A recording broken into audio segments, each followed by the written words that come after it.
I should have known something was wrong the moment he walked in. It wasn't just the way he moved, smooth, deliberate, like a predator assessing territory, or the three men who flanked him, their expressions carved from stone. It was the silence that followed, the kind that makes your skin prickle, that tells you danger just sat down at table 7 and ordered a double espresso. I'd been working at Lucia's for 2 years, long enough to recognize the regulars, the tourists snapping photos of their carbonara, and the occasional businessman trying to impress a date with broken Italian. But this man, he didn't belong in our world of checkered tablecloths and Sinatra crooning from the kitchen radio. He belonged somewhere darker.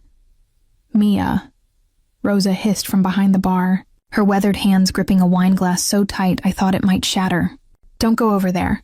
I glanced at her, confused. Rosa had worked here since before I was born. She'd seen everything. Drunks, fights, marriage proposals gone wrong. Nothing rattled her. Until now. It's just a customer, I whispered back, smoothing my apron. That's not just a customer. Her dark eyes were wide, urgent. That's Dante Caruso. The name meant nothing to me. Should it have? I was about to ask when Marco, our manager, appeared from the kitchen. His face had gone pale, his usual swagger replaced by something that looked uncomfortably like fear. I'll handle this table, he said quickly. But Marco's hands were shaking as he reached for a menu, and suddenly I understood. Whatever was happening at table 7 had nothing to do with pasta, and everything to do with power. And power, in this neighborhood, had a very specific name, Mafia. I've got it. The words left my mouth before I could stop them. Marco's head snapped toward me. Mia, no. I said I've got it. I grabbed my notepad, ignoring the way my heart hammered against my ribs, and crossed the dining room. Up close, he was even more devastating. Dark hair swept back from a face that could have been carved by Michelangelo, sharp jaw, full lips, eyes so dark they looked black in the low light. He wore a suit that probably cost more than my rent for a year, and when those eyes lifted to meet mine, I forgot how to breathe. Buonasera. My voice came out steadier than I felt. What can I get you? He studied me for a long moment, and I felt stripped bare under that gaze. Like he could see every secret I'd ever kept, every fear I'd ever hidden. You're new, he said finally. His voice was low, rough velvet wrapped around steel. 2 years isn't that new. One corner of his mouth lifted, not quite a smile. In my world, 2 years is still a child learning to walk. I didn't know how to respond to that, so I clicked my pen instead. The risotto is excellent tonight. Or the ossobuco if you prefer. What do you recommend? He leaned back in his chair, still watching me with that unnerving intensity. Honestly, the kitchen closes in 30 minutes. I recommend you order quickly. His bodyguards tensed. One of them, built like a truck with a scar running down his cheek, moved forward, but Dante held up one hand. The man froze. She has spirit, Dante murmured, almost to himself. Then louder, risotto, and a bottle of the Barolo. I was turning away when I heard it. A whisper, so soft I almost missed it, coming from the man seated directly to Dante's right. Younger, nervous, with slicked back hair and a smile that didn't reach his eyes. He was speaking into his phone, his hand cupped around his mouth. Confermato. È qui. Procedi con il piano. Confirmed. He's here. Proceed with the plan. My blood went cold. I'd grown up in Little Italy, the daughter of immigrants who'd worked their fingers to the bone to give me a better life. I spoke Italian the way some people spoke prayers, fluently, instinctively, without thought. And I just heard this man, this trusted companion, confirm that something was about to happen. Something bad. I kept walking toward the kitchen, my mind racing. It wasn't my business. Dante Caruso was clearly a dangerous man, and whatever web of violence and betrayal he'd woven himself into had nothing to do with me. But then I remembered Rosa's face, Marco's shaking hands, and I thought about my father, who'd taught me that silence in the face of wrong was its own kind of evil. I changed direction. Excuse me. I stopped at their table again, my heart threatening to break through my chest. I'm sorry, but I need to speak with you, privately. Dante's eyes narrowed. I'm busy. I know what he just said. I switched to Italian, the words tumbling out before I could second-guess myself. So che ti ha tradito.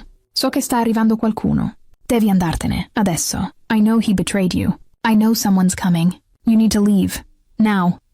The effect was immediate and terrifying. Dante went absolutely still. The kind of stillness that predators have right before they strike. His hand moved, so fast I barely saw it, and suddenly there was a gun on the table, pointed not at me, but at the man beside him.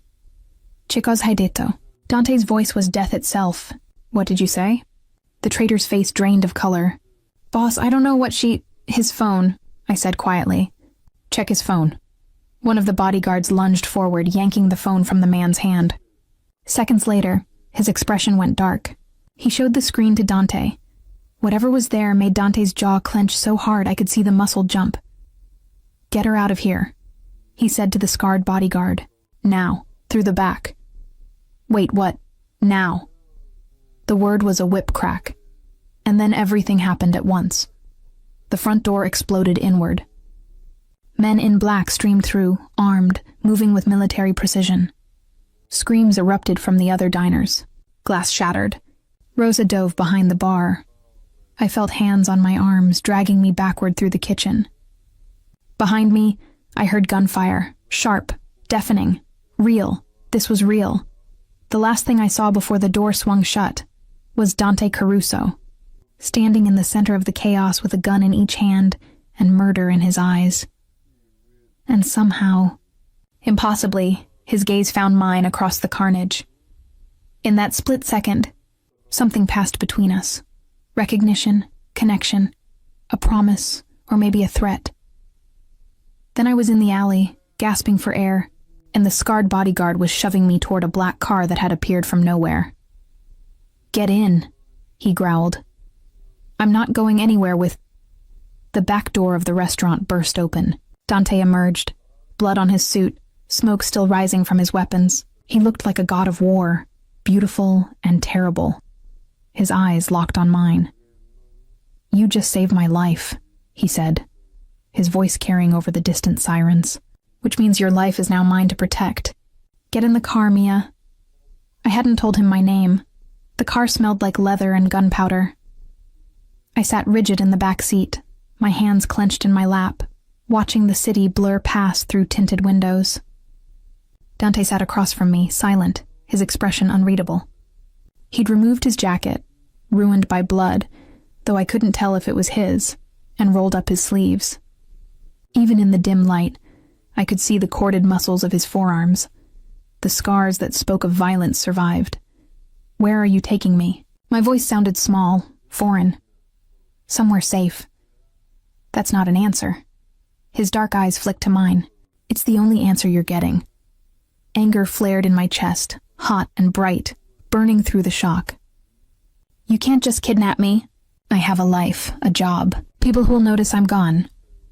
Your restaurant is currently a crime scene. You have no job, and anyone who might notice will be told you're staying with family out of state until the situation is resolved. He said it so calmly, so matter-of-factly, like he was discussing the weather. You don't have the right. I have every right. He leaned forward, and the full force of his presence hit me like a physical thing. You saw their faces, Mia. You heard what Lorenzo said. You think they'll just forget about you? You're a witness, a liability. And in my world, liabilities don't live long. The truth of it settled over me like ice water. So what am I? I whispered. Your prisoner? Something flickered across his face. Too fast to read. You're under my protection. There's a difference. Is there? He didn't answer. The car turned through iron gates that opened silently, gliding up a long driveway lined with perfectly manicured hedges. And then I saw it. A mansion that looked like it had been transplanted from a Tuscan hillside. All limestone and arched windows, with climbing roses and terraced gardens that probably required a full-time staff. This isn't real, I breathed. It's very real. Dante stepped out of the car, then offered me his hand. I ignored it and climbed out myself, immediately regretting it when my knees nearly gave out. The adrenaline was wearing off, leaving me shaky and hollow. His hand caught my elbow, steadying me. Easy. Don't touch me. He released me immediately, but his eyes held something I couldn't name. Come inside. The interior was even more stunning. All marble floors and crystal chandeliers, sweeping staircases and artwork that belonged in museums. But it felt cold, empty, like a beautiful tomb. A woman appeared from a side hallway, middle-aged and efficient-looking. Mr. Caruso, your room is prepared.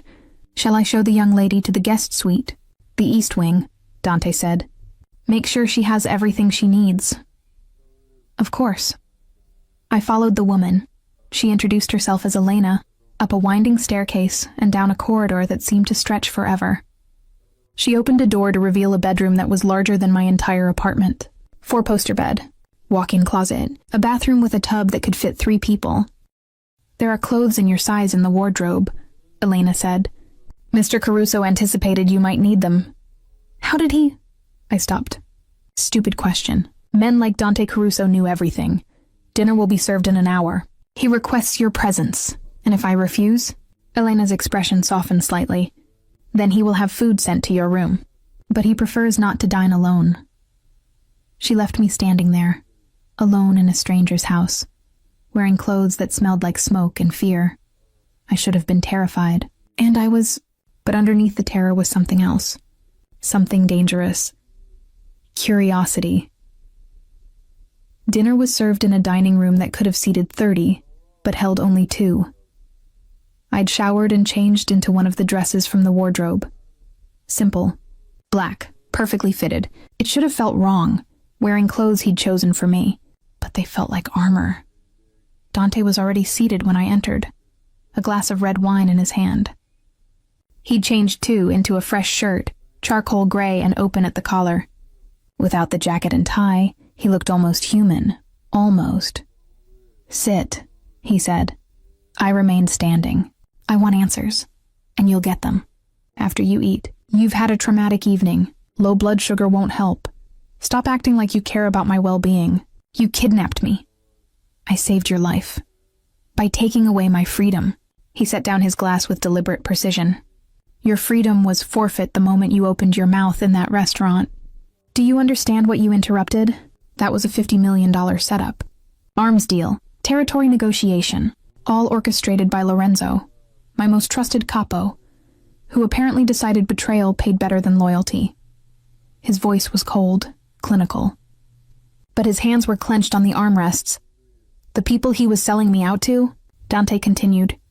The Rossi family. They've wanted my territory for years. Tonight was supposed to be my execution. Instead, thanks to you, 6 of their men are dead, and Lorenzo is currently answering some very pointed questions in my wine cellar. I felt sick. What will you do to him? What do you think? I think you're going to kill him. Then you're learning fast. He stood, moving around the table with that dangerous grace. I don't kill lightly, Mia, but I kill when necessary. And betrayal? That's always necessary. He was close now. Too close. I could smell his cologne, something dark and expensive, and feel the heat radiating from his body. Why did you do it? He asked softly. Why warn me? Because it was the right thing to do. The right thing. He laughed, a sound without humor. You saved a monster tonight. You know that, don't you? I'm not a good man. I've done things that would make you run screaming. Then let me run. I can't. Why not? His hand came up, fingers ghosting along my jaw. I should have pulled away, should have slapped him, screamed something. Instead, I held perfectly still. Because the moment you spoke, he whispered, you became mine to protect, and I protect what's mine. Always. The door burst open. The scarred bodyguard, I'd learned his name was Marco, stood there, his expression grim. Boss, we have a problem. Lorenzo's dead. Dante went rigid. I gave explicit orders, wasn't us. Someone got to him, poison, and they left a message. What message? Marco's eyes cut to me, then back to Dante. They know about the girl. The silence that followed was suffocating. Dante's entire demeanor changed in an instant. The man who'd been almost gentle moments before vanished, replaced by something cold and lethal. He turned to Marco, his voice dropping to a dangerous register. Lock down the estate. Triple the perimeter guards. No one in or out without my explicit authorization. Already done, boss. And the message? Marco hesitated, his gaze flicking to me again. Whatever he was about to say, he didn't want to say it in front of me. Say it, Dante commanded. They carved it into his chest. Marco's jaw clenched. Said they're coming for her. That the girl who speaks in tongues belongs to them now. My blood turned to ice. Girl who speaks in tongues? I heard myself ask. What does that mean? Neither man answered me. Dante's expression had gone absolutely rigid, his mind clearly racing through possibilities, threats, contingencies. When he finally spoke, his voice was deadly calm. Take her to the safe room. Now. Wait. I started to protest. But Marco's hand was already on my arm, firm but not painful, guiding me toward the door. It's for your protection, he said quietly. I don't need... Mia. Dante's voice stopped me mid-sentence. I turned back to find him watching me with an intensity that made my breath catch. Trust me. Just for tonight. Trust me. And God help me. Some insane part of me did. The safe room was exactly what it sounded like. A reinforced chamber deep in the basement, all concrete walls and steel doors. But someone had made an effort to make it less like a prison. There was a proper bed, a bathroom, even a small shelf of books. I'll be right outside, Marco said. You're safe here, am I? I wrapped my arms around myself. Because it sounds like I'm the reason a man died tonight. Lorenzo died because he betrayed the family. What happened to him would have happened regardless. Marco's scarred face softened slightly. But the Rossis knowing about you? That's complicated. Why? Because you're not just a witness anymore. You're leverage. A way to get to the boss. He barely knows me. Marco's expression suggested I was being deliberately naive. He moved you into his home, under his personal protection. In our world, that's everything. He left before I could respond, the door sealing shut with a heavy thunk. I sat on the bed, my mind spinning. This couldn't be my life. Just this morning, my biggest concern had been whether Rosa would let me switch shifts so I could make my night class. I was a graduate student, for God's sake. I studied Renaissance literature. I had no business being caught in the crossfire of a Mafia war, but I'd spoken up. I'd chosen to warn him, and now I was here. Hours passed. I tried to read, but the words swam on the page. Tried to sleep, but every sound made me jump. Finally, around 2 a.m, I heard the locks disengage. Dante stepped inside, still wearing his blood-free shirt from dinner but looking exhausted. Haunted, even. It's handled, he said quietly. For now. What does that mean? He crossed to the bed and sat down heavily beside me, close enough that our shoulders nearly touched. The casual intimacy of it should have felt wrong. Instead, it felt inevitable. It means I've sent messages to the Rossi family, made it clear that harming you would be declaring open war. They're not ready for that. Not yet. But they will be eventually. Eventually. He nodded. Which means you can't leave here. Not until this is resolved. And how long will that take? I don't know. The honesty in his voice surprised me. I'd expected him to lie, to placate me with false promises. Instead, he was treating me like an equal, like someone who deserved the truth. Tell me something, I said quietly. Why did Lorenzo betray you? What makes a man throw away loyalty for money? Dante was quiet for a long moment.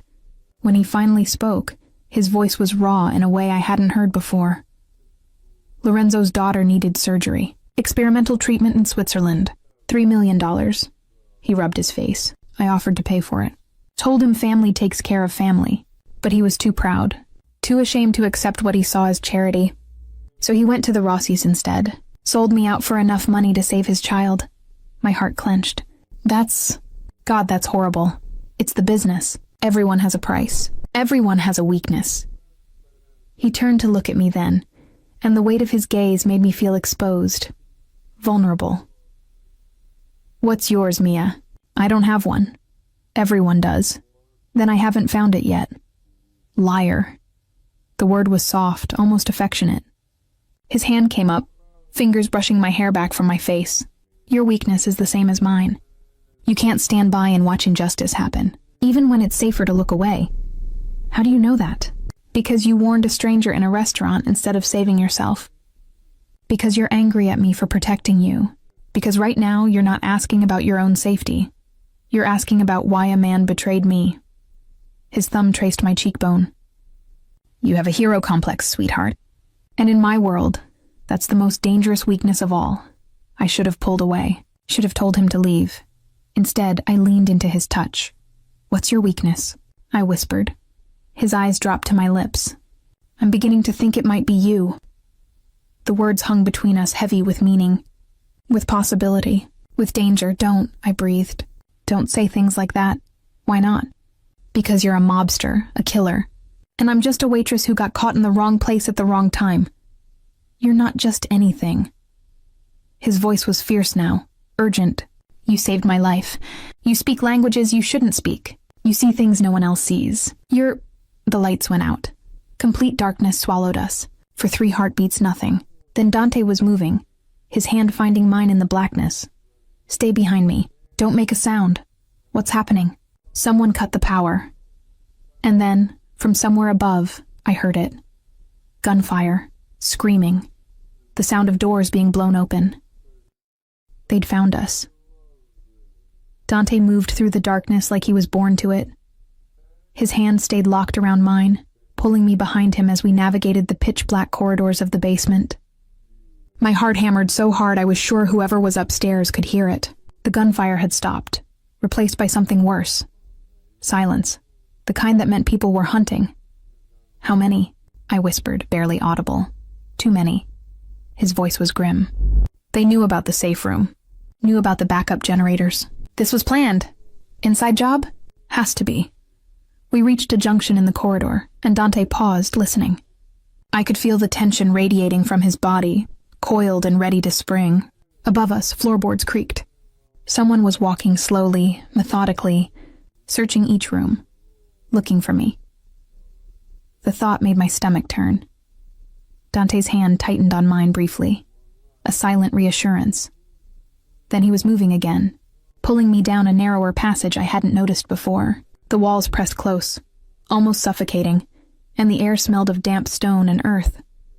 Where are we going? Tunnel. Leads to the old wine cellar on the east side of the property. From there we can reach the garage. You have an escape tunnel? I have 3. His voice held a dark humor. You don't survive in this business by having only one exit. We emerged into a wider space. I could feel the shift in air pressure, and Dante finally released my hand. I heard him moving, the scrape of metal on stone, and then a faint blue glow illuminated his face. He'd activated some kind of emergency light stick. In the dim glow, I could see we were in an old stone cellar lined with wine racks. Dust motes danced in the thin light, and blood, dried and dark, stained the floor in one corner. I didn't ask whose blood it was. Dante moved to a heavy wooden cabinet and pulled it aside, revealing a door. But before he could open it, voices echoed down the tunnel we just left. Devono essere qui. They must be here. Dante froze. His expression went absolutely cold, and when he looked at me, I saw something in his eyes that made my blood run ice cold. When I tell you to run, he said quietly, you run. Don't look back. Don't stop. The garage is through that door, down the stairs, and to your left. Keys are in the black Mercedes. Drive straight to the address I'm about to give you. I'm not leaving you. You are. He pressed something into my hand. A cell phone. There's one number programmed. Call it when you're safe. Someone will come for you. Dante. Mia. He cupped my face in his hands, and the gentleness of the gesture contrasted so sharply with the violence about to unfold that I felt tears prick my eyes. You gave me my life in that restaurant. Let me give you yours now. This isn't... The door at the far end of the tunnel exploded inward. 3 men poured through, guns raised, flashlights cutting through the darkness. They saw us immediately. Echoely. Dante moved. I'd never seen anyone move like that. One moment he was beside me, the next he was on them. A whirlwind of controlled violence. His first strike broke the lead man's wrist before he could fire. The gun clattered to the floor, and Dante had it in his hand, firing twice. 2 bodies dropped. The third man got off a shot, The bullet caught Dante in the shoulder, spinning him back. He didn't make a sound, just adjusted his aim and fired again. The man went down. "Run!" Dante's voice was a roar. "Now!" I ran. Behind me I heard more men coming, heard Dante's gun firing, the wet sounds of impact, his grunts of effort and pain. I wanted to turn back, wanted to help, but my legs carried me forward on autopilot, through the door. Down the stairs. Left turn into... The garage was enormous, filled with luxury cars that probably cost more than most houses. But I saw the black Mercedes immediately, right where he said it would be. I fumbled for the door, my hands shaking so badly I could barely grip the handle. The keys were in the ignition. I turned the engine over, and it roared to life. The garage door began to open automatically, revealing the dark driveway beyond. I should have gone, should have followed his orders. Instead, I looked in the rearview mirror and saw Dante stagger into the garage, blood streaming from his shoulder, 3 more men right behind him. He saw the car. "Saw me still sitting there. Go," he shouted. I put the car in reverse. The Mercedes shot backward, tires screaming, and I spun the wheel hard. The car slewed around, and I aimed directly at the men pursuing Dante. Their eyes went wide. They tried to dive out of the way, too slow. I hit 2 of them straight on, the impact jarring through my bones. The third managed to roll clear, but Dante was already on him. I didn't watch what happened next. The passenger door flew open, and Dante threw himself inside, blood-soaked and breathing hard. "Drive," he gasped. I drove. We exploded out of the garage and down the driveway, headlights cutting through the darkness. Behind us, the mansion was ablaze with spotlights, figures running everywhere. Gunfire sparked against the car's rear panel, but the Mercedes was apparently armored. The bullets ricocheted harmlessly. We crashed through the front gates, thankfully already open, probably from the initial breach, and hit the main road doing 90. "Are you insane?" Dante's voice was strained with pain and something else, disbelief. "I told you to run." "You're welcome. You could have been killed. So could you." He stared at me, this powerful, dangerous man who commanded respect and fear, and suddenly he started laughing. Actual, genuine laughter that sounded rusty, like he'd forgotten how. "You ran me over," he said, still laughing. "You actually ran over my enemies with my own car." I clipped them. "There's a difference. Remind me never to piss you off." His laughter faded as a wave of pain crossed his face. I glanced over and saw the blood spreading across his shoulder, soaking his shirt. "How bad is it?" "I'll live. Just drive to the address. We need to get somewhere safe before..." The cell phone in the cup holder rang. We both stared at it. Dante reached for it with his good hand, wincing, and answered. "What?" His voice was cold steel. I couldn't hear the voice on the other end, but I watched Dante's expression shift from anger to disbelief, to something that looked like anguish. "When?" he asked quietly. A pause. "I understand." He ended the call and sat there, suddenly looking older. Tired in a way that had nothing to do with the gunshot wound. "What happened?" I asked. He turned to look at me, and the expression in his eyes made my breath catch. "That was my brother," he said quietly. "He wanted me to know that my mother is in the hospital. Someone sent her a package, a photo of you and me. She had a heart attack when she opened it." My hands tightened on the wheel. "What? Why would..." "Because the photo came with a note." His voice was hollow. It said, "Your son's new weakness. Enjoy watching her die." The safe house was a 40-minute drive outside the city, an industrial warehouse that looked abandoned from the outside but concealed, a fully equipped medical facility within. Dante's hand pressed against his wounded shoulder as we pulled into the loading dock. He'd been silent for the entire drive, his jaw clenched against pain and whatever storm was raging inside his head. I'd tried to speak twice, but the words died in my throat. What could I possibly say? "I'm sorry your mother had a heart attack because of me. I'm sorry I'm the weakness your enemies are using against you. I'm sorry I saved your life." A man was waiting as we entered. Middle-aged, gray-haired, with the efficient manner of someone who'd patched up bullet wounds more times than he could count.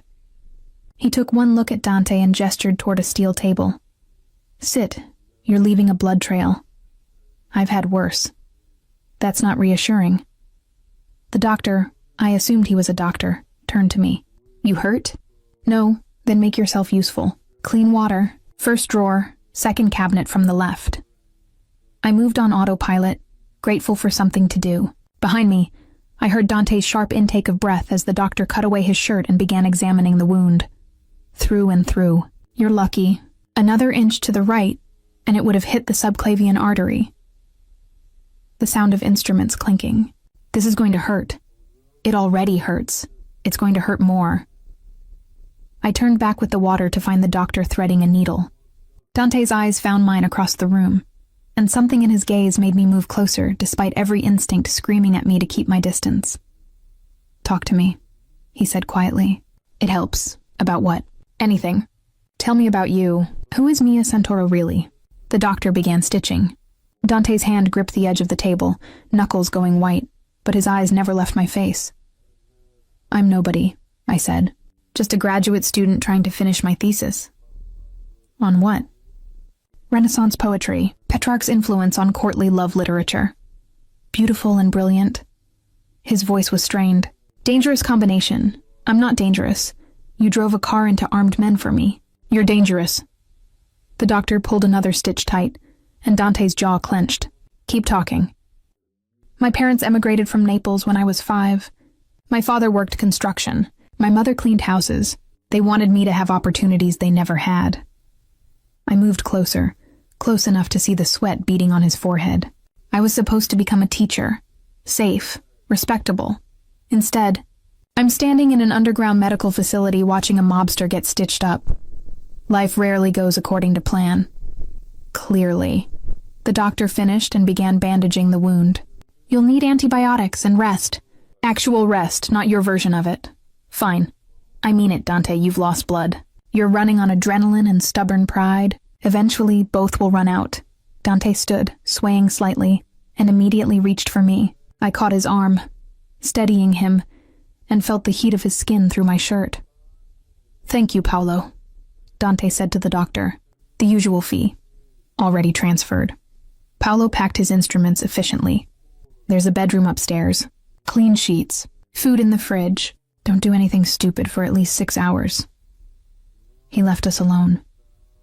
The silence stretched, heavy with everything unsaid. Finally, Dante turned to me, and the expression on his face was so raw it made my chest ache. I need to tell you something, he said quietly, and you're not going to like it. What? When I brought you to my home, I told myself it was about protection, about keeping you safe until the threat passed. He laughed bitterly. I was lying to myself. I don't understand. The moment you spoke Italian in that restaurant, warning me about Lorenzo's betrayal, I should have been focused on the danger. The setup, the attack. Instead, all I could think about was your voice, the way you pronounced each word like it was sacred, the courage it took to speak up when you could have stayed silent. He took a step closer, and I felt the air between us charge with something electric. I've spent 20 years building walls around myself, he continued. 20 years learning not to feel, not to trust, not to want anything beyond power and control. And then you appeared, this impossible woman with fire in her eyes, and all those walls started crumbling. Dante, you asked what my weakness was, earlier tonight, in the safe room. His hand came up, cupping my cheek with a gentleness that contradicted everything he was. It's you, Mia, you're my weakness. And that makes you the most dangerous person in my world. I should have pulled away, should have reminded him that this was insane, that we were strangers, that everything about this situation was wrong. Instead, I leaned into his touch. I'm scared, I whispered. Good. You should be. I'm a monster, remember? Are you?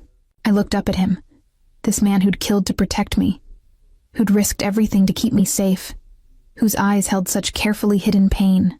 Because right now, you just seem like a man who's been hurt too many times and learned to hide it behind power. Something broke in his expression. Before I could react, he'd pulled me against him, his good arm wrapping around my waist, his forehead resting against mine. You make me want things I can't have, he breathed. A normal life, peace, you. You have me. The words left my mouth before I could stop them. I'm here, aren't I? For now, but eventually you'll realize what I really am, what I'm capable of, and you'll run. Everyone does. I stayed in that garage, I reminded him. When I should have run. I stayed. That was survival instinct, was it? I pulled back just enough to meet his eyes. Or was it something else? The question hung between us, unanswerable and terrifying. His thumb traced my lower lip, and I felt the touch everywhere. Heat pooled low in my stomach. This was madness. This was dangerous. This was... His phone rang, shattering the moment. Dante pulled away, his expression closing off as he answered. What? I watched his face change as he listened. Anger, fear, determination. I'm on my way. He ended the call and looked at me, and I knew whatever he was about to say would change everything. My mother is awake, and she's asking to meet the girl in the photo. What? Why? Because before she collapsed, she said something to my brother. Dante's voice was hollow. She said, "The prophecy has finally come true. The girl who speaks in tongues will either save him or destroy him." My blood went cold. What prophecy? That's what we're going to find out. The hospital was a fortress. Not in the architectural sense, though the private medical facility certainly looked expensive enough, but in the human sense. Men in dark suits lined every corridor, their eyes tracking our movement with predatory awareness. These weren't rent-a-cops or regular security. These were soldiers, Dante's soldiers. His hand rested at the small of my back as we walked, a gesture that was both possessive and protective. I'd changed into fresh clothes from the safe house, simple jeans and a black sweater that somehow still managed to fit perfectly. How many contingency plans did this man have? How many safe houses with wardrobes stocked in my size? "How is your mother?" I asked quietly as we entered the elevator. "Stable. According to the doctors, the heart attack was relatively minor, stress-induced, but at her age..." His jaw tightened. "She shouldn't have been exposed to this. To any of this. I'm sorry. You didn't send the photograph. But I'm in it." He didn't argue with that. Couldn't really. Because I was right. I'd become the weapon his enemies were using against him. The weakness they'd been searching for. And now his mother was collateral damage. The elevator doors opened onto the private floor. More guards, a nurse who looked like she'd been selected more for her ability to keep secrets than her medical expertise. She led us down a hushed corridor to a corner suite. 10 minutes, she said firmly. "Doctor's orders. She needs rest." Dante nodded, then turned to me. For the first time since I'd met him, he looked uncertain. Vulnerable in a way that had nothing to do with physical wounds. "My mother is complicated," he said quietly. "She knows what I am, what I do, but she still sees me as her son, her little boy. It kills her, I think. Loving someone she knows is damned. You're not damned, aren't I?" His smile was bitter. 23 confirmed kills, Mia. That's just the ones I pulled the trigger on personally. If we count orders given, decisions made, lives destroyed. He shook his head. "There's not enough prayer in the world to wash away that much blood." "Then why do it?" "Because my father built an empire and someone had to inherit it. Someone had to keep the family safe. And I was the oldest, the strongest, the one willing to become a monster so my brothers and sisters didn't have to." Before I could respond, the door opened. The woman in the bed was smaller than I'd imagined. Fragile, with silver hair and dark eyes that held the same intensity as her son's. Despite the hospital gown and IV lines, she had an unmistakable dignity. A steel core wrapped in aged velvet. "Dante." Her voice was accented, warm despite the circumstances. Then her gaze shifted to me, and I felt stripped bare under that maternal scrutiny. "And this must be her. Mama, this is Mia Santoro. Mia, my mother, Isabella Caruso." "Sit, child." Isabella gestured to the chair beside her bed. "Let me look at you." I sat, hyper-aware of Dante hovering behind me like an anxious shadow. Isabella reached out and took my hand in hers, surprisingly strong for someone who just had a heart attack. "You have kind eyes," she said finally. "But sad, like you've seen too much suffering for one so young. I'm okay." "No, you're not, but you will be." She squeezed my hand. "Tell me, Mia, do you know why you're here? Why those animals sent me your photograph? To hurt Dante? To show him they know about me?" And do you know why knowing about you hurts him? I glanced back at Dante. He stood rigid, his expression unreadable. Because I'm a liability. A witness to his business. Is that what you think? Isabella made a dismissive sound. My son has had dozens of witnesses over the years. Some he's silenced. Others he's simply paid off or frightened into submission. He's never brought any of them home. Never given them his protection. Never looked at them the way he looks at you. Heat crept up my neck. Mrs. Caruso, call me Isabella. And before my son interrupts, as I can see he's about to, let me tell you something. She fixed me with that intense gaze. 35 years ago, before Dante was born, I visited a woman in Napoli. A seer, una strega some called her. A witch. I was young, newly married to a man whose business I didn't fully understand. I wanted to know what future awaited me. Dante moved closer. Mama, this isn't necessary. Hush, let me speak. Isabella's grip on my hand tightened. The woman told me many things. Some came true, some didn't. But one prophecy stayed with me all these years. She said that my firstborn son would become a king of shadows. Powerful, feared, but cursed to never know true peace. She said darkness would claim him completely, unless he met a woman who spoke in tongues. A woman whose voice would either redeem him or damn him forever. The room fell silent. I dismissed it as nonsense, Isabella continued. Romantic foolishness. But then Dante grew up and became exactly what she predicted, a king of shadows. And I watched the light die in his eyes year after year, until I stopped recognizing my own son. Tears gathered in her eyes. And then yesterday, my youngest boy, Pietro, he calls me, excited, says Dante has brought a woman to his home. An American girl who speaks perfect Italian, who warned him about betrayal, who saved his life. She looked up at Dante. When did you realize she could speak Italian? In the restaurant. She overheard Lorenzo's phone call and understood every word. And what did you feel in that moment? Dante was quiet for a long time, like I'd been sleepwalking my entire life and suddenly woke up. Isabella nodded, satisfied. The girl who speaks in tongues. After all these years she appeared. I found my voice finally. Mrs. Caruso, Isabella, I don't speak in tongues. I just speak Italian. My parents were from Naples. I grew up bilingual. There's nothing mystical about it, isn't there? She smiled. You understood betrayal when others didn't. You spoke truth when silence would have been easier. You saw my son, truly saw him, when everyone else sees only a monster. Those are rare gifts, child. Divine, perhaps, or coincidental, perhaps. But I didn't have a heart attack because I'm old and weak.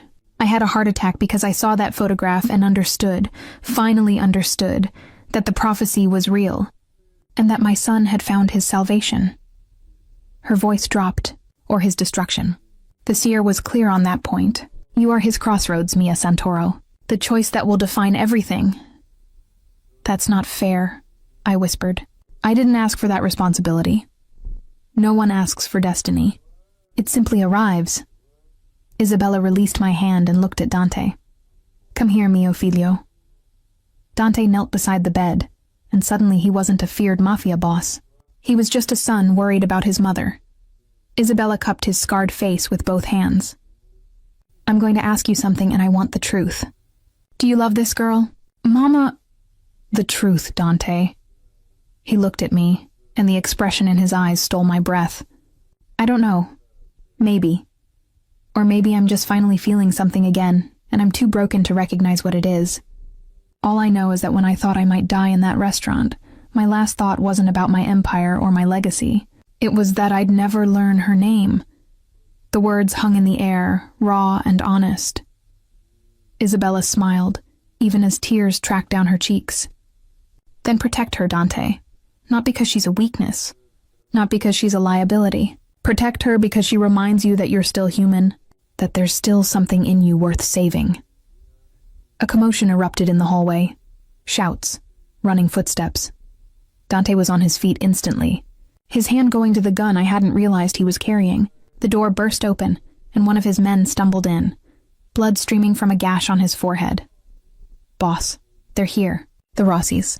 They've breached the lobby. They're coming for her. Dante's expression went cold as death. How many? 20, maybe more. They're not trying to hide it anymore. Get my mother to the secure floor, now. Dante turned to me, and I saw the decision in his eyes before he spoke. Mia, there's an emergency stairwell at the end of the hall. It leads to the underground garage. Marco is waiting there. He'll get you out. What about you? I'll be right behind you. You're lying. His smile was sad. Yes, Dante, go, please. He cupped my face, his thumb brushing my cheekbone. I can't protect you and fight them at the same time. And I need you safe more than I need to survive. Does that scare you? Yes. Good. He leaned in, his forehead touching mine. Run, Mia. And don't look back this time. Then he kissed me, fierce and desperate and achingly brief, before pushing me toward the door. I ran. Behind me, I heard gunfire erupt. Heard men shouting, heard Isabella crying out for her son, and I knew with terrible certainty that nothing would ever be the same again. The underground garage smelled like gasoline and blood. Marco was exactly where Dante said he'd be, leaning against a black SUV, his expression grim. When he saw me stumbling down the stairwell alone, confusion crossed his scarred face. Where's the boss? I couldn't finish the sentence. He stayed behind. Cristo. Marco's hand clenched into a fist. Get in the car. We can't just leave him. We're not leaving him. We're following orders. He yanked the door open. In, now! I climbed inside, my entire body shaking with adrenaline and fear. Marco got behind the wheel and the engine roared to life. As we pulled out of the parking space, I heard it. The distant sound of automatic weapons fire echoing through the concrete structure.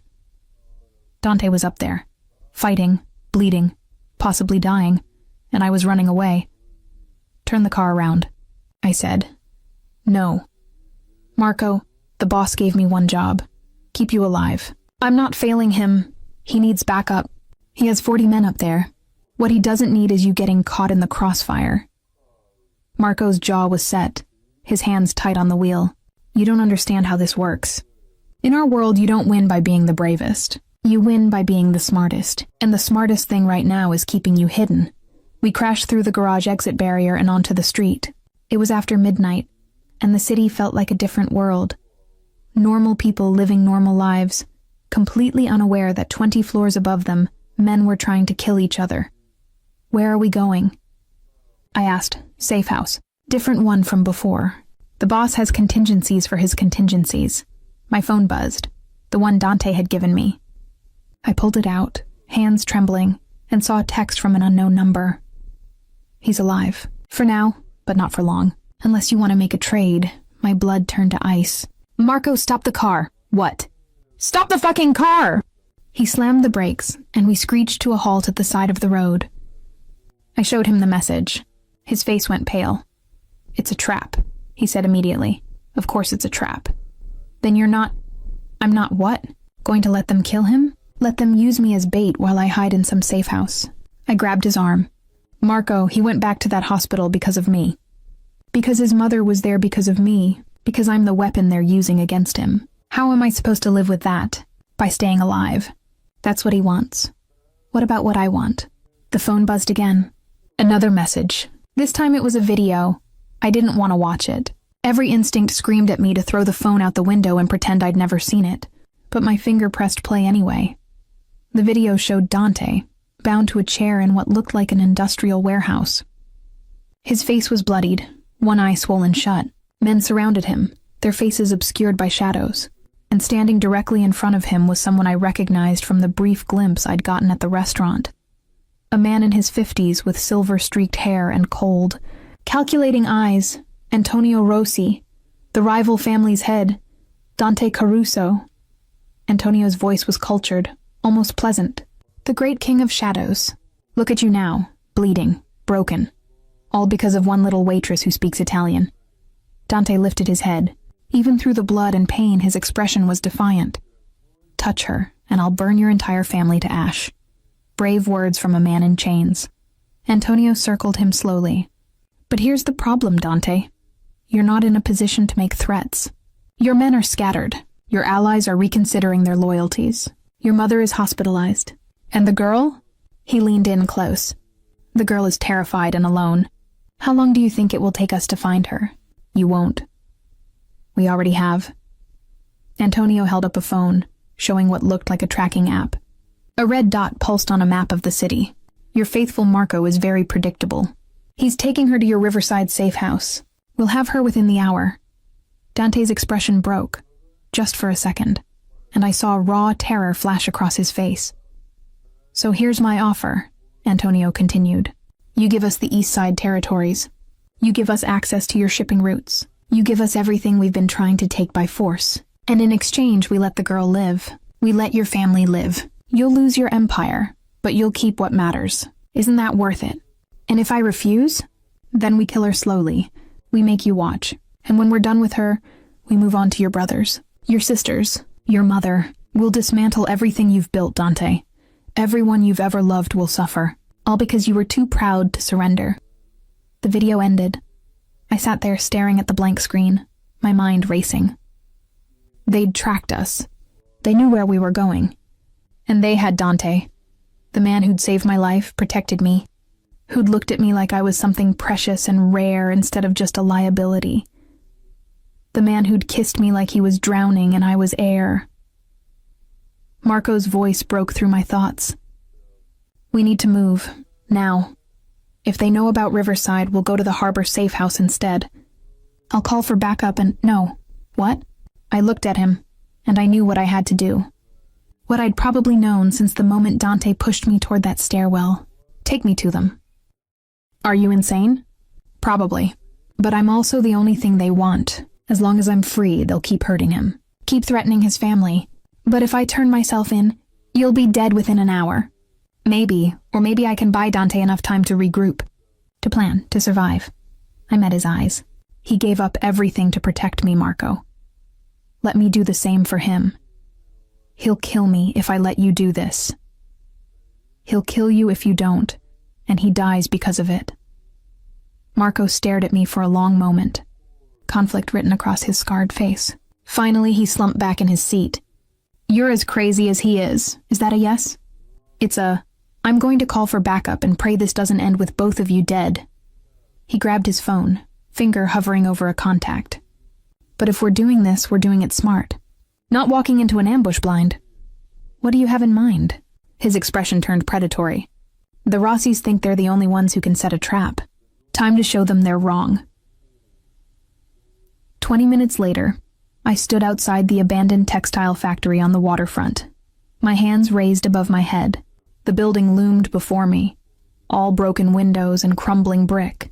The perfect place for violence to unfold unseen. Marco was somewhere in the shadows with the backup he'd called. How much backup? I didn't know. Enough, he'd promised. Enough to get Dante out alive, assuming this worked, assuming I didn't get killed first. I'm here. I called out into the darkness. I'm here for Dante Caruso. Let him go! For a moment, nothing. Then floodlights blazed to life, blinding me. I heard footsteps, multiple sets, and then rough hands grabbed my arms, yanking them behind my back. Zip ties bit into my wrists.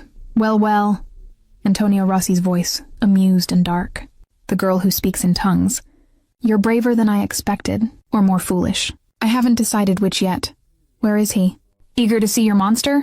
How romantic. Antonio grabbed my chin, forcing me to look at him. Up close, he smelled like expensive cologne and violence. You really love him, don't you? After everything he is, everything he's done. I don't have to love him to know you're worse. His hand cracked across my face, sharp, vicious. My head snapped to the side, pain exploding across my cheek. Blood filled my mouth. Careful, girl. You're not in a position to insult me. Neither are you. I spit blood at his feet. If I'm so valuable, why risk damaging the merchandise? He laughed. Oh, I like you. Dante always did have excellent taste. He gestured, and his men dragged me forward into the factory. Inside was worse than outside. Industrial equipment rusted into dangerous shapes. Water dripped from unseen leaks. And in the center of the cavernous space, still tied to a chair, was Dante. Our eyes met across the distance, and I saw everything in his face. Fury, terror, something that might have been love. Mia, no, he breathed. What did you do? What you would have done, I said simply. I made a choice. Antonio clapped his hands together, delighted. Isn't this touching? The monster and his maiden. A modern fairy tale. Shall we see how it ends? They tied me to a chair facing Dante, close enough that our knees almost touched but too far to reach each other. The position was deliberate, designed to torture us both with proximity and helplessness. Now then, Antonio said, pacing between us like a director setting up a scene. Let's discuss terms. Dante, you give me the territories, the routes, and the distribution networks. In exchange, I'll kill you both quickly, painless, almost merciful. And if I refuse? Dante's voice was rough, strained. Then I get creative. The girl dies slowly while you watch. After that, he shrugged. Your family? Your businesses. Everything you've built. I'll dismantle it piece by piece. Your legacy will be nothing but blood and ash. You'll never hold the territory, Dante said. My people won't work for you. They will when they see what happens to those who don't. Antonio pulled out a knife. Long, serrated, designed for maximum damage. He ran the blade along my collarbone, not cutting but promising. Last chance, Dante. Save her. Save your empire, or watch everything burn. I felt the cold metal against my skin and forced myself not to flinch, not to show fear. If I was going to die, I'd do it with dignity. Dante's eyes were locked on that knife. On me. I could see the war raging inside him, every instinct screaming to give Antonio what he wanted, to save me at any cost. But I also saw something else. The calculating intelligence that had kept him alive this long. He was stalling. Buying time for what?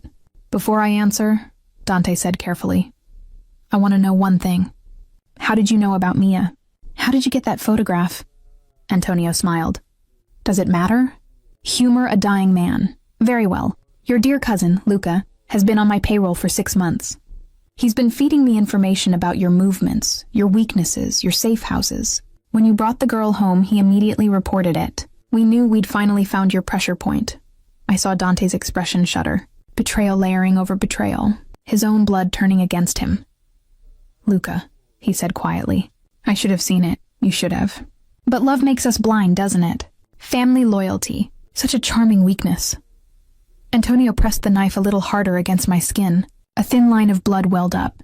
Now, your answer. Do you surrender or does she start losing pieces? Dante looked at me. Really looked at me.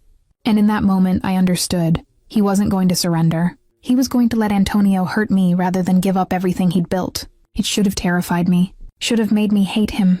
Instead, I felt proud. Do it, I said quietly. Dante's eyes widened. Mia, don't give him what he wants. Don't destroy everything you are because of me. I held his gaze. I made my choice when I came here. Live with it. You don't understand what you're asking. I understand perfectly. You're a king. Kings don't kneel. I smiled, even though my face hurt, even though I could feel Antonio's knife biting deeper. So don't you dare kneel for me. Something broke in Dante's expression. Anguish and admiration and desperate love all tangled together. You're remarkable, he whispered. I know. Antonio's hand tightened on the knife. How touching. But unfortunately, the explosion ripped through the east wall. The blast threw everyone sideways. Antonio stumbling back, his men hitting the ground, debris raining down like hail. Through the smoke and chaos, I saw figures pouring through the hole in the wall. Dante's men, dozens of them, armed to the teeth. Marco led the charge, his face a mask of cold fury. Get the boss, he roared. And the girl. Gunfire erupted. Antonio's men scrambled for cover, returning fire, and suddenly the factory was a war zone. I yanked at my restraints, desperate to get free, but the zip ties held firm. Beside me, Dante was doing the same, his face contorted with effort despite his injuries. Mia, someone appeared beside me, a woman I didn't recognize, with short dark hair and deadly eyes. She cut my restraints in one smooth motion. Stay low. She moved to Dante next, freeing him, and he immediately lunged for me. His hands cupped my face, checking for injuries, his eyes wild with adrenaline and fear. Are you hurt? Did he? I'm fine. We need to move. Marco appeared, laying down covering fire. They're regrouping. Dante grabbed my hand and pulled me toward the exit. Bullets whined past us, sparking off metal equipment. Someone screamed. Bodies fell. The beautiful woman who'd cut me free took point. her movements fluid and lethal as she cleared a path. We burst out of the factory and into the night air. The waterfront stretched before us. Dark water, distant lights, the promise of escape. But Antonio Rossi wasn't done. He emerged from the smoke with a gun raised, blood streaming down his face from a gash on his forehead. His eyes were wild, all pretense of civility gone. "You don't get to walk away," he screamed. "Neither of you." The gun swung toward me. Everything slowed down. I saw Antonio's finger tighten on the trigger, saw the barrel align with my chest, saw death approaching with crystalline clarity. And then Dante was there. He shoved me sideways, his body moving between me and the gun. The shot rang out, impossibly loud, and Dante jerked backward. Time stopped. Dante looked down at his chest, at the blood blooming across his shirt, then back up at me. His expression was almost surprised, like he couldn't quite believe what had just happened. "No," I heard myself say. "No, no, no."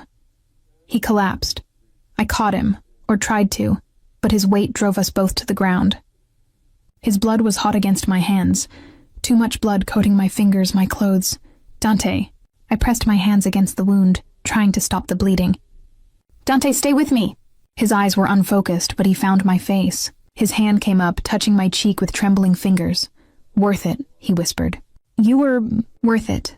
Don't you dare. Don't you dare die on me." Around us the fighting continued. Marco put 3 bullets in Antonio, chest, head, and the rival boss went down hard. The woman with short hair was barking orders, organizing a retreat. But all I could see was Dante, bleeding out of my arms. "Medic," I screamed. "Someone get Paolo, now." Dante's hand fell away from my face. His eyes started to close. "No." I shook him. "Open your eyes. Look at me, Dante." His lips moved. I leaned closer, desperate to hear. "Love you," he breathed. So quiet I almost missed it. Should have said it before. Then his eyes closed completely, and my world ended. The operating room at the safe house was chaos. Paolo worked with brutal efficiency, his hands moving faster than I'd ever seen, barking orders at 2 assistants who appeared from somewhere. They'd carried Dante in on a stretcher, his skin already going pale from blood loss. I'd refused to let go of his hand until Marco physically pulled me away. "You can't be in here," the scarred bodyguard said, not unkindly. "Let Paolo work. He's dying, and standing there watching won't help him." Marco's grip was firm. "Come on, there's a room where you can clean up." I looked down at myself, at my hands stained dark with Dante's blood, at my clothes soaked through. I felt like I was wearing his death. Marco led me to a bathroom and left me there. I stumbled to the sink and turned on the water, watching it run red as I scrubbed at my hands. But the blood kept coming, or maybe it didn't. Maybe it was gone and I just couldn't stop seeing it. A sob tore from my throat. I'd done this. I'd turned myself in to save him, and instead, I'd gotten him killed. The prophecy Isabella had mentioned came rushing back. The girl who speaks in tongues will either save him or destroy him. I'd destroyed him.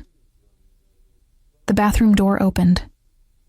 The woman with short hair stood there, the one who'd cut me free.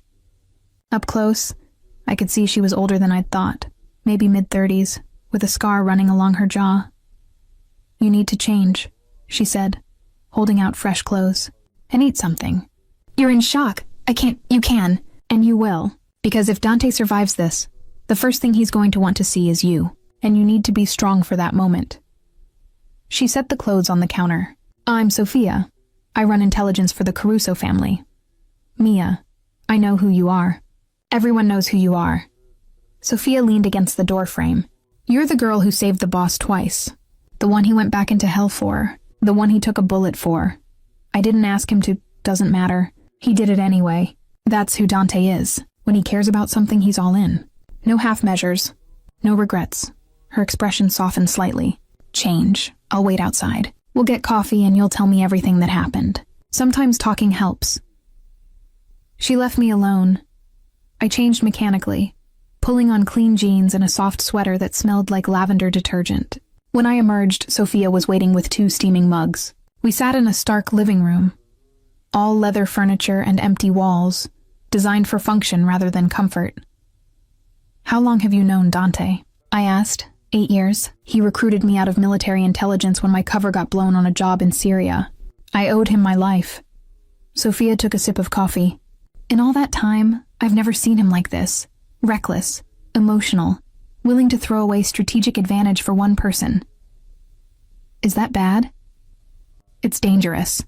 For him, for the family, for you. She studied me over her mug. But it's also human. Dante spent so long being the perfect soldier, the flawless leader, that he forgot he was a person. You reminded him. I didn't mean to. Best things never are. Sophia set down her mug. Listen, if he survives this, and Paolo is very good, so there's a chance, things are going to get complicated. The other families will see tonight as weakness. They'll test him, push boundaries, try to take territory while he's recovering. What are you saying? I'm saying you need to decide if you're in or out. Because there's no middle ground anymore. You're either part of this world or you're not. And if you're in, you need to be ready for what that means. I don't understand. In our world, love is a weapon. The Rossis prove that tonight. They'll keep coming for you, keep using you against him, unless you become strong enough to be an asset instead of a liability. Sophia's eyes were intense. Can you do that? Can you become someone who stands beside him instead of behind him? Before I could answer, Marco appeared in the doorway. He's out of surgery, he said. Paolo says the next 12 hours are critical, but he's stable. For now. I was on my feet and moving before Marco finished speaking. Sophia grabbed my arm. Remember what I said. Decide who you want to be. Then she released me, and I was running down the hallway toward the room where they'd taken him. Dante looked like a corpse. All the color had drained from his skin, leaving him pale as marble. Tubes and wires connected him to machines that beeped rhythmically, tracking heartbeat and oxygen levels. Paolo stood beside the bed making notes on a chart. He's strong, the doctor said when he saw me. The bullet missed his heart by 2 centimeters. Nicked a lung instead. I've repaired what I can, but he'll need real hospitalization soon. This isn't equipped for long-term intensive care. Can I... My voice broke. Can I stay with him? For a while. Talk to him. Sometimes unconscious patients respond to familiar voices. Paolo squeezed my shoulder gently. He fought hard to stay alive during surgery. Kept trying to wake up. Kept saying your name. He left me alone with Dante. I pulled a chair close to the bed and took his hand. The one not wrapped in medical tape and tubes. His fingers were cold. Lifeless. I squeezed gently, desperate for any response. Hey, I whispered. It's me, Mia. I don't know if you can hear me, but I need you to wake up. Please. Because I have things to say to you. Important things, nothing. Just the steady beep of the heart monitor. I was so angry when you brought me to your house, I continued. Angry and scared and convinced you were just another monster using me for his own purposes. But you weren't. You gave me safety, protection. You looked at me like I mattered, like I was worth protecting. I felt tears building, fought them back.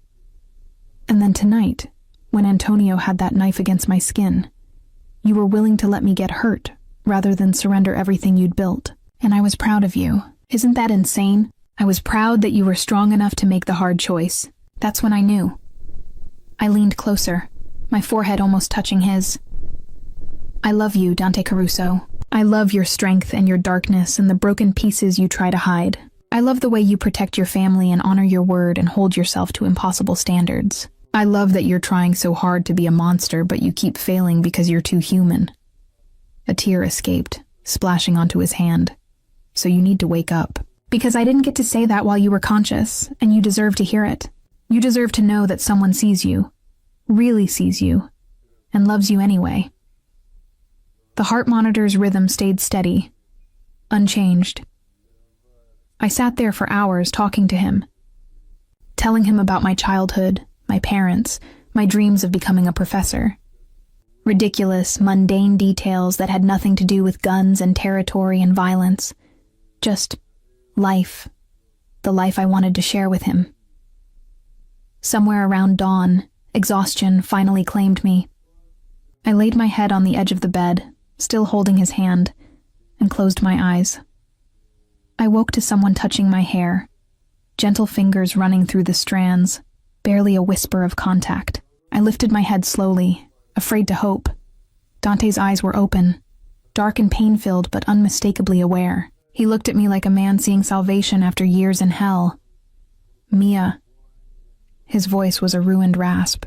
"You're here. Of course I'm here. Where else would I be? Safe, far away from me." His fingers trembled against my hair. "I heard you. Everything you said about loving me.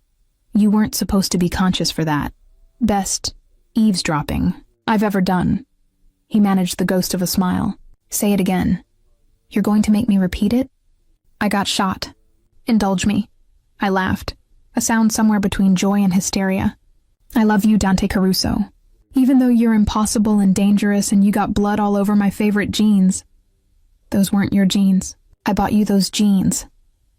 "Still counts." His hand moved from my hair to my face, cupping my cheek with heartbreaking tenderness. "I love you too. Have since that first moment in the restaurant when you looked at me like I was a person instead of a monster. I just didn't have the words for it until I thought I'd never see you again. Well, you're stuck with me now. Sophia says I need to decide if I'm in or out of your world. I choose in. Mia, don't argue. You're too weak to win." I leaned into his touch. "Besides, someone needs to keep you from getting shot again. Apparently, I'm the only one qualified. By running into danger yourself. By standing beside you. Like Sophia said, as an asset, not a liability. You were never a liability. Liar. But a sweet liar." I pressed a kiss to his palm.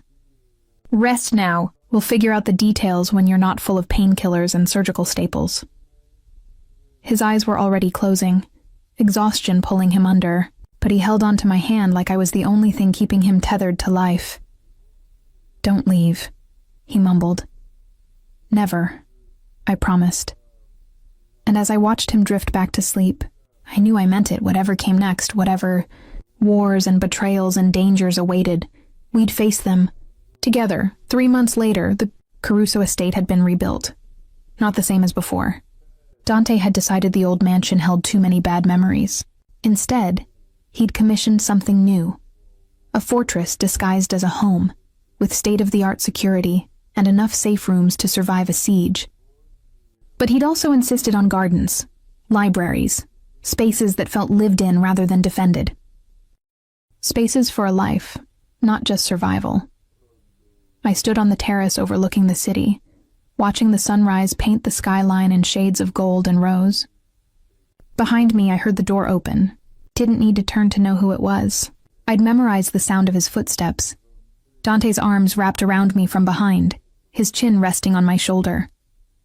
The scar from his surgery was still visible at the collar of his shirt, a reminder of how close we'd come to losing everything. "You're up early," he murmured against my neck. "Couldn't sleep. Too much thinking about how different my life is now. 3 months ago, I was serving risotto and writing thesis chapters. Now I gestured vaguely. This. Regretting it? Not even a little." I turned in his arms to face him. "But it's surreal sometimes. Like I'm living someone else's life. You're living our life." He kissed my forehead. The one we chose. It had been a complicated 3 months. Dante's recovery had been slow, painful, requiring more surgeries and physical therapy than Paolo had initially predicted. The power vacuum left by Antonio Rossi's death had triggered a territorial war that was still simmering. And the betrayal by his cousin Luca had sent shockwaves through the family organization. But through it all, we'd been together. I'd enrolled in online classes to finish my degree. Learned the family business from Sophia, who'd become an unexpected mentor. Studied strategy and negotiation and the 100 unspoken rules that governed Dante's world. I'd even started sitting in on meetings, silent at first, then gradually offering opinions. Perspectives that came from outside the insular world of organized crime. To my surprise, people listened. "Isabella called this morning," Dante said. "She wants us to come to dinner tonight. The whole family. She says it's important. Did she sound okay?" "She sounded happy, which is somehow more concerning than when she sounds upset." I laughed. Dante's relationship with his mother had healed slowly after the hospital attack. She'd been angry at first, furious that he'd brought danger to her doorstep. But when she saw how he looked at me, how I looked at him, her anger had melted into something closer to relief. Her son had finally found peace, or at least the possibility of it. "We should go," I said. "Family's important. So are you." "More important?" "Dante, I mean it." He pulled back enough to look at me seriously. "Everything I've done, every decision I've made since that night in the restaurant, has been about keeping you safe. About building a world where you can exist without fear. If my family can't accept that you're my priority now, then they accept it. Sophia told me your brothers are placing bets on how long before you propose." His expression shifted, became unreadable. "Are they?" "Apparently Marco is taking odds. He's got money on Christmas." Marco always was optimistic. Dante's hand moved to his pocket and suddenly I couldn't breathe. "But I'm not that patient." He pulled out a small black box. The world tilted. Mia Santoro. His voice was steady despite the emotion in his eyes. 3 months ago, you ran into danger to save me. You refused to let me sacrifice myself. You became part of a world that should have terrified you, and instead, you made it better just by existing in it. He opened the box, revealing a ring. Simple, elegant, a single diamond that caught the sunrise. I'm still a monster. Still dangerous. Still everything I warned you about. But with you, I'm also human again. And that's a gift I never thought I'd receive. Tears streamed down my face. "Will you marry me?" he asked. "Will you be my wife, my partner, my redemption? Will you choose this life? This dark, complicated, beautiful life with me?" I should have asked for time to think. Should have pointed out all the reasons this was insane. Should have been logical and careful and smart. Instead, I said, "Yes." The smile that broke across his face was like sunrise after endless night. He slipped the ring onto my finger. A perfect fit. Because of course he'd planned this down to the smallest detail, and then pulled me into a kiss that tasted like promise and forever and coming home. When we finally broke apart, both breathless, I pressed my forehead to his. "Your mother is going to say she told you so," I warned. "About the prophecy. Letter." She was right. He tucked my hair behind my ear. "You did redeem me. You made me want to be better, to build something worth protecting instead of just maintaining power through fear." "What are you going to build?" "A legacy. Not just territories and money and violence. Something that matters." His hand covered my heart. "A family. A future. With you." Behind us I heard footsteps. Turned to see Sophia, Marco, and several other members of Dante's inner circle emerging onto the terrace. They must have been waiting inside, watching. Sophia was grinning like she'd won the lottery. "Finally," she said. "I had money on this morning. You just made me $5,000. You were betting on when he'd propose?" I asked. Everyone was betting on when he'd propose. He's been carrying that ring for 6 weeks. She crossed to embrace me. "Welcome to the family, officially." The others crowded around, offering congratulations and jokes and the easy affection that came from people who'd faced death together and survived. This strange, violent, fiercely loyal collection of broken people had become my family, and I'd never felt more at home. Later that night, at Isabella's dinner table, surrounded by Dante's siblings and mother and the people who made up our strange, unconventional family, I looked around and marveled at the impossible path that had brought me here. From a restaurant where I served pasta to the queen of a criminal empire, from a waitress who spoke Italian, to the woman who'd changed everything, from terrified, captive to willing partner. "What are you thinking?" Dante whispered in my ear. I squeezed his hand under the table.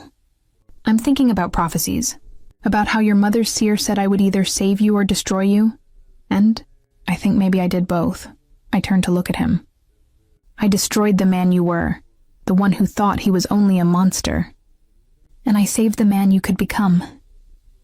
"We saved each other," he corrected, and looking at him, this beautiful, broken, redeemed man who'd chosen to love me despite every reason not to, I knew he was right.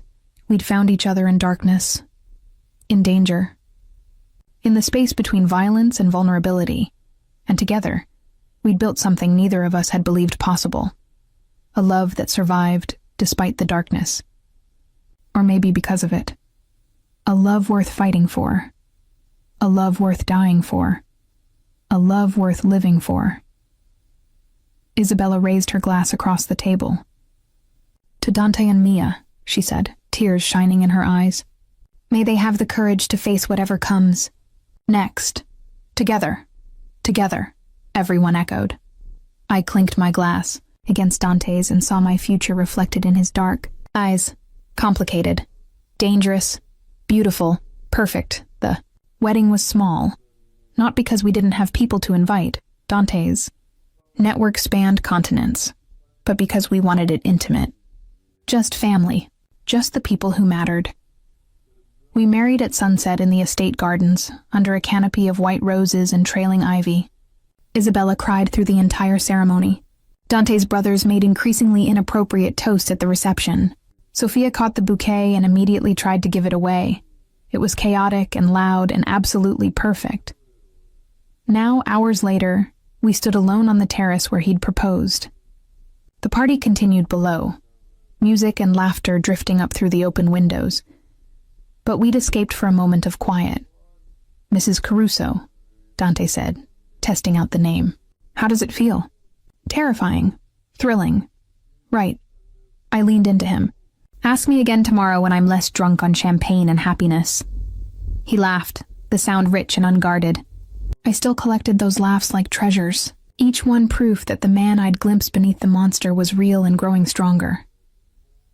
I have something for you, he said. A wedding gift. We said no gifts. This one's important. He pulled out an envelope and handed it to me. Open it. Inside was a deed. I stared at the words, not quite processing them. You bought me a bookstore, a closed bookstore in Little Italy. The owner was retiring.